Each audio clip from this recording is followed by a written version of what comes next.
వర్షం పడుతూ ఉండగా పేద కోడలు అనామిక ఒక చేత్తో గొడుగు మరొక చేత్తో 3 టిఫిన్ డబ్బాలు పట్టుకొని మాధవి ఇంటికి వచ్చింది.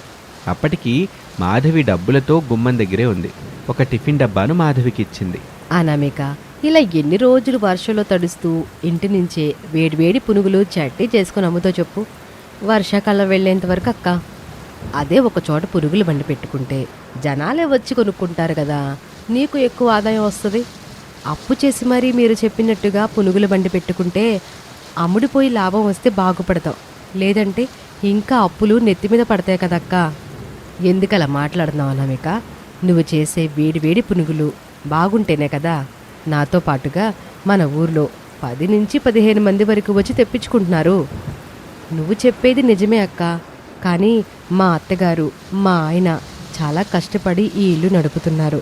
వాళ్ళని మళ్ళీ అప్పులు ఊబిలోకి నెట్టాలని నాకు లేదక్క. ఒకసారి చేతిలో ఉన్నదంతా పోతే మళ్ళీ కోలుకోవడం చాలా కష్టం. భయపడితే ఎప్పటికీ ముందడుగు వేయలేమనామిక. నీ కష్టాన్ని నేను దగ్గరుండి చూస్తున్నాను. నువ్వు చేసే పునుగుల రుచి చూసి చాలామంది నన్ను కూడా అడుగుతున్నారు, ఆ అమ్మాయి ఎక్కడుంటుంది, మాకు కూడా వేడివేడిగా పునుగులు ఇంటికి తీసుకొచ్చిస్తుందా అని. ఇస్తుందని చెప్పక్క. వాళ్ళ ఫోన్ నెంబర్ కూడా నాకు ఇవ్వు, నేను మాట్లాడుకొని వాళ్ళకి ఎప్పుడు కావాలంటే అప్పుడు పునుగులు తీసుకెళ్ళి ఇస్తాను. అయ్యో అనామిక, నువ్వు చేసే పునుగుల రుచికి చాలా విలువుంది. నా మాట విని వర్షంలో ఒక చోట వేడివేడిగా పునుగుల బండి పెట్టుకో. నేను నిజం చెప్తున్నాను, నీ పునుగుల బండి జోరుగా నడుస్తుంది. సరే అక్క, ఈ ముచ్చటని మా అత్తయ్యకి ఒకసారి చెప్తాను అని చెప్పి మాధవి దగ్గర నుంచి డబ్బులు తీసుకొని అక్కడి నుంచి రాధ ఇంటి వైపు నడుస్తూ ఉంటుంది. ఇక ఇంట్లోని కిటికీ దగ్గర నిలబడి బయట వర్షాన్ని చూస్తున్న శారదా దగ్గరికి ప్రసాద్ వచ్చాడు. ఏమిటో ఈ శారదా, ఎంత పిలిచినా ఉలుకు పలుకు లేదు, అంతలాగా ఏం ఆలోచన చేస్తున్నావు? ఇంటి నిండే మన కోళ్ళ చేస్తున్నా పునుగుల వ్యాపారం గురించి ఆలోచన చేస్తున్నానండి. అవును శారదా, మన కోడలు ఈ వర్షంలో నాకు రమేష్కి పని లేనందుకు ఇంటి నుంచే వేడివేడి పునుగులు చేసి అదే వేడి తగ్గకుండా ఫోన్ చేసిన వాళ్ళకి తీసుకెళ్ళిస్తుంది. మన కోడలికి ఒక పునుగుల బండి పెట్టిస్తే బాగుంటుందిగా. నేను కూడా ఇప్పుడు అదే ఆలోచన చేస్తున్నా. పునుగుల బండి పెట్టడానికి ఎంత డబ్బు అవసరపడుద్దోనని ఆలోచిస్తున్నానండి. దానికి ఆలోచించేదేముంది, ఇంచుమించు ఓ 15,000 రూపాయలు కావాలి శారదా. ఆ మాట వినగానే శారద నోటి నుంచి ఏ మాట బయటకు రాలేదు. ప్రసాద్ కూడా కిటికీ నుంచి బయటకు చూస్తూ ఉన్నాడు. వర్షంలో అనామిక రాధ ఇంటికొచ్చింది. రాధా, రాధా అని గట్టిగా పిలిచింది. కాసేపటికి రాధ బయటకొచ్చింది. టిఫిన్ డబ్బా ఇచ్చింది. ఒకసారి ఇంట్లోకి రా అనామిక. ఎందుకే, ఏదైనా ముఖ్యమైన విషయమా? అబ్బా రావచ్చు కదా, వర్షంలో తడుచుకుంటూ వచ్చావు, వేడిగా టీ పెట్టిస్తాను, తాగేసి డబ్బులు తీసుకుని వెళ్ళు.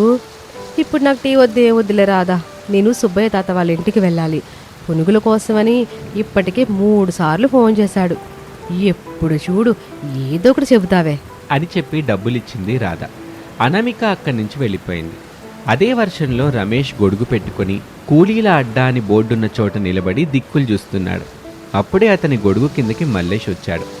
మల్లేష్ అతని స్నేహితుడు. ఇద్దరూ కూలి పనులకు కలిసి వెళ్తూ ఉంటారు. ఎర్ర రమేష్, ఉదయం నుంచి ఇక్కడే నిలబడి ఉన్నావా? అవునరా, తెచ్చుకున్న అన్నం కిరాణా షాప్ దగ్గర కూర్చొని తిన్నాను. ఈరోజు పనేలాగూ దొరకలేదు. ఎవరైనా వచ్చి అడిగితే రేపటికైనా పని దొరుకుతుందని ఆశతో ఇక్కడే నిలబడి దిక్కులు చూస్తున్నాను. ఏంట్రా నువ్వు అంతలా నిలబడి ఉంటే కాలు నొప్పులు రావటం లేదా? ఇంటి దగ్గర అనామిక పడుతున్న బాధ కంటే నా కాళ్ళ నొప్పుల బాధ ఎక్కువ కాదు కదరా. మా అమ్మాయిని కష్టపెట్టకుండా చూసుకో బాబు అని మా అత్తమామలు నాకు అప్పగించారు. మల్లేష్ మౌనంగా వింటున్నాడు. నేనేం చేస్తున్నాను? తనని కష్టపెడుతున్నాను. అడిగిన వాళ్ళకి ఇంటి దగ్గరే వేడివేడి పునుగులు వేసుకొని పరుగులాంటి నడకతో వెళ్ళి ఇచ్చేసి వస్తుందిరా. తన కాళ్ళ నొప్పుల ముందు మా కాళ్ళ నొప్పులు ఏపాటివిరా? నువ్వు ఇంతలా మాట్లాడిన తర్వాత ఇంక నీకు నేనేం చెప్పగలను చెప్పు? ఇప్పుడు సాయంత్రం 6 కావస్తుంది, చీకటి పడేలా ఉంది. ఇప్పుడు ఎవరు రారు, నా మాటిను. ఇక ఇంటికి వెళ్దాం పదా అని మల్లేష్ చెప్పిన మాట రమేష్కి నిజం అనిపించింది. ఇక చేసేది లేక అక్కడి నుంచి ఇంటికి బయలుదేరాడు. కొంత సమయం గడిచిన తర్వాత నలుగురు కలిసి భోజనం చేస్తూ ఉంటారు. ఈరోజు అమ్మకాలు ఎట్టా జరిగాయమ్మా కోళ్ళ? బాగున్నాయి అత్తయ్య. మీతో ఒక విషయం చెప్పాలనుకుంటున్నాను. చెప్పు కోళ్ళ. మాధవి అక్క పునుగుల బండి పెట్టుకోమని చెప్తూనే ఉంది. నిజానికి నేను చాలాసార్లు ఇదే ఆలోచించాను అనామిక. కానీ మన దగ్గర తగిన పెట్టుబడి లేదని ఎక్కడి నుంచి తేవాలో అర్థం కాక నేను ఆ బండి గురించి ఏమీ మాట్లాడలేకపోయాను. ఇదే విషయాన్ని మాధవి అక్కతో చెప్పానండి.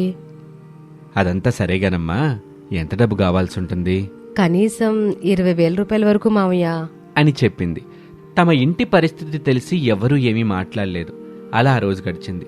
మరుసటి రోజున అనామిక రమేష్కి లంచ్ బాక్స్ పెట్టిన బ్యాగ్ ఇచ్చింది. అప్పుడే అక్కడికి శారద వచ్చింది. ఒక నిమిషం ఉండు బాబు, మీ నాన్నగారు ఏదో చెబుతానని చెప్తున్నాడు. అనామిక రమేష్ ముఖాలు చూసుకున్నారు. ప్రసాద్ కొంత డబ్బు తీసుకుని వాళ్ళ దగ్గరికి వచ్చాడు. అతని చేతిలో ఉన్న డబ్బుల్ని చూసి అనామిక రమేష్ ఆశ్చర్యపోయారు. తీసుకో తల్లి. మావయ్య, ఇంత డబ్బు మీ దగ్గర ఎక్కడిది? ఎక్కడ అప్పు తీసుకురాలేదులేమ్మా, మందే, నేను సంపాదించిన డబ్బు.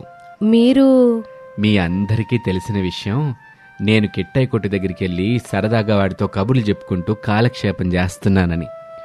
కానీ మీకు తెలియని విషయం ఏంటంటే, అక్కడ నేను పొట్లాలు గడుతూ వచ్చినాళ్ళకి సరుకులు ఇస్తూ ఇంత సంపాదించి కూడబెట్టానమ్మా. ఆ మాట వినగానే అందరి కళ్ళ నుంచి కన్నీళ్ళొచ్చాయి. ఇంట్లో ఒక్కసారిగా నిశ్శబ్దం అలముకుంది. నాన్నా, ఈ వయసులో కూడా మాకు చెప్పకుండా అంత కష్టపడుతున్నావా? కష్టం చేయకపోతే కష్టం ఎప్పటికీ పోదు బాబు. మీ ఇద్దరూ సంతోషంగా ఉండాలని, మన కోడలు చేసే కష్టానికి కొంచెమైనా తోడుండాలనిపించిందిరా. మావయ్య, మీరంతా నాకింత ప్రేమ చూపిస్తుంటే నేను ఇంటికి కోడలుగా రావడం నా అదృష్టం మావయ్య. పిచ్చి పిల్ల, నువ్వు మా కోడలు కాదు, మా కూతురివి. నువ్వు వర్షంలో దడుతూ వేడి పునుగులు పట్టుకుని ఇంటింటికి తిరుగుతా ఉంటే మాకు తినడానికి కూడా మనసు రావడం లేదమ్మా. ఈ డబ్బు ఓ 15,000 రూపాయలుందమ్మా. ఇంకో 5,000 రూపాయలు పెట్టి నేను కిట్టే దగ్గర మాట్లాడి తెస్తాను గాని అప్పు కాదులే, ఓ 2 నెలలు ఇచ్చేస్తానని చెప్తాను. నాన్నా, మీ మీద ఇంకో భారం వేయటం నాకు ఇష్టం లేదు. ఇది భారం కాదులేరా, మన ఇంటి భవిష్యత్తు కోసం చేస్తున్న పెట్టుబడి అనుకో. మావయ్య, నేనొక మాట ఇస్తున్నాను. మీరు నా మీద పెట్టిన నమ్మకాన్ని ఎప్పటికీ వమ్ము చేయను. ఒక్క రూపాయి కూడా వృధా కాకుండా చూసుకుంటాను. కోళ్ళ, నీ మీద అంత నమ్మకం లేకపోతే మీ మావయ్య ఎంతకాలం నుండి కూడబెట్టిన డబ్బెత్తాడు చెప్పు. అవునమ్మా, మాకు నీ కష్టం మీద, నువ్వు చేస్తున్న పునుగుల మీద చాలా నమ్మకం ఉందమ్మా. మన జీవితం మునుముందు చాలా బాగుంటుందిలే. ఆ మాటలకు అనామిక సంతోషపడుతూ అత్తమావల ఆశీర్వాదం తీసుకుంది. అందరూ కలిసి గోపయ్య తాతయ్య దగ్గరికి వచ్చారు.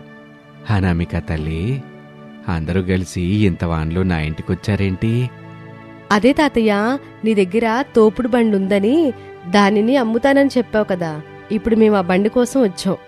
అవును తల్లి, డబ్బులు నాకు చాలా అవసరం ఉన్నాయి. నేను ముందు నీకు ధర చెప్పానుగా అమ్మా. పెద్దయ్యా, నువ్వు చెప్పిన ధర గురించి మా కోడలు మాకు చెప్పింది. ఆ డబ్బులిచ్చి బండిని తీసుకెళ్దామని వచ్చాం అని చెప్పగానే గోపయ్య సంతోషపడ్డాడు. మావయ్య, మీ చేత్తో డబ్బులివ్వండి. ప్రసాద్ డబ్బులిచ్చాడు. గోపయ్య తన దగ్గరున్న తోపుడు బండిని వాళ్ళకు అప్పగించాడు. నలుగురు కలిసి బండిని తోసుకుంటూ ఇంటికి తీసుకొచ్చారు. శారద బండికి పసుపు కుంకుమ పెట్టి హారతిచ్చింది. రమేష్, ప్రసాద్ ఇద్దరూ బండిని తీసుకుని ఊరి సెంటర్కు వెళ్లారు. అనామిక వేడివేడి పునుగులు చేసింది. శారద చట్నీ సిద్ధం చేసింది. ఓ అరగంట గడిచినా ఒక్క కస్టమర్ కూడా అక్కడికి రాలేదు. అనామిక కళ్ళల్లో నిరాశ కనిపించింది. అప్పుడే మాధవి తన కుటుంబంతో సహా అక్కడికొచ్చింది. అనామిక, 5 ప్లేట్లు పునుగులు పెట్టవే. అనామిక ఆనందంగా పునుగులు కట్టింది. ఆ తర్వాత రాధ వచ్చింది. మరో 2 ప్లేట్లు పునుగులు తీసుకెళ్ళింది. 10 నిమిషాల తర్వాత సుబ్బయ్య తాత, మల్లేష్ కూడా వచ్చారు. పునుగులు కొనుగోలు చేశారు. వేడివేడి పునుగుల వాసన రుచి చూసిన వాళ్ళు ఇంకొంతమందిని తీసుకొచ్చారు. చూస్తూ ఉండగానే ఆ బండి ముందు పెద్ద క్యూ ఏర్పడింది. అమ్మా, ఇంకో 2 ప్లేట్లు ఇవ్వమ్మా, ఇలాంటి రుచి ఎప్పుడూ తినలేదు. రాత్రి 10 వరకు బండి మీద చేసిన పునుగులన్నీ అమ్ముడిపోయాయి. అనామిక, చూసావా, నీ కష్టానికి దేవుడు ఎంత మంచి ఫలితం ఇచ్చాడో. ఇక మీదట మా కోడలో వర్షంలో ఇంటింటికి తిరగాల్సిన అవసరం లేదు. మన కుటుంబాన్ని నిలబెట్టింది ఈ పునుగుల బండి కాదు, మన కోడలి కష్టం. రోజులు గడిచే కొద్దీ పేద కోడలి వేడివేడి పునుగుల బండి ఆ ఊళ్ళోనే కాదు, చుట్టుపక్కల గ్రామాల్లో కూడా మంచి పేరుని సంపాదించింది. పనిలేని రోజుల్లో కన్నీళ్లు పెట్టుకున్న ఆ కుటుంబం ఇప్పుడు నవ్వుతూ జీవించటం నేర్చుకుంది. కుటుంబంలో ఒకరి కష్టాన్ని మరొకరు అర్థం చేసుకుని అండగా నిలిస్తే చిన్న తోపుడు బండి కూడా ఒక కుటుంబానికి పెద్ద ఆధారంగా మారుతుందని పేద కోడలు అనామిక నిరూపించింది. ఇది వాల్టి కథ. మరొక ఆసక్తికర కథలో మళ్ళీ కలుద్దాం. అంతవరకు సెలవు. నమస్తే.